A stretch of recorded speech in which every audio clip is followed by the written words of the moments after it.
Hindi lang isa, kundi tatlong malalaking programa ang ilulunsad ng Maguindanao del Norte Provincial Government na layong mas ilapit pa ang iba't ibang serbisyo ng pamahalaan sa publiko. Kung ano-ano yan, silipin sa sentro ng balita ni Trisha Aragon.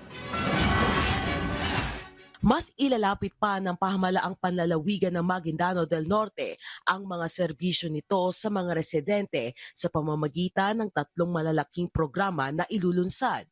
Kabilang dito ang Kamustahan sa Barangay, Development Transformation, Opportunity for Maguindanao del Norte o DTOM Mobile Clinic at libreng sakay gamit ang isang electric bus. Pagsabayin natin ito, yung programa ninyo sa munisipyo, yung programa natin sa province na iparating yung serbisyo sa ating mga barangay, I think it will be a different province.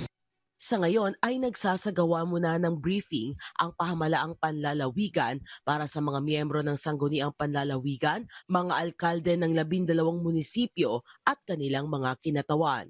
So instead po na ang ating mga constituents ay pupunta ka sa atin, tayo po yung lalapit. Ang probinsya ng Maguindanao po ay bababa sa ating mga barangay at syempre po, ang partners natin dito ay ang ating mga LGUs, ang ating mga municipal mayors.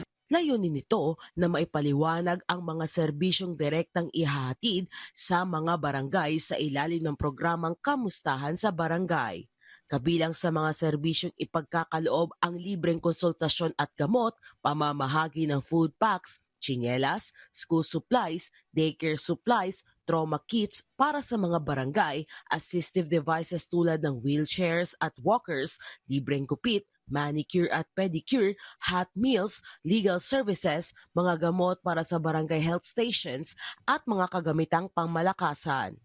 I would like to really ask your support, especially the barangay captains. Kailangan natin po dito yung complete cooperation kasi bago po tayo pupunta ron sa barangays, siyempre kayo nagkakaalam kung sino yung mga taong nangangailangan ng tulong.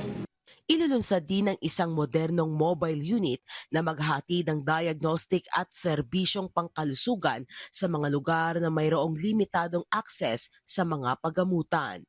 Sisimulan rin ang libreng sakay gamit ang electric bus upang makapagbigay ng libreng transportasyon lalo na sa mga malalayong komunidad at mga rutang kulang ang public utility vehicles.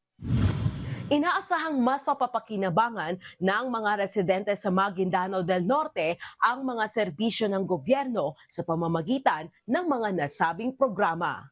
Mula dito sa Cotabato City, Trisha Aragon para sa Bayan.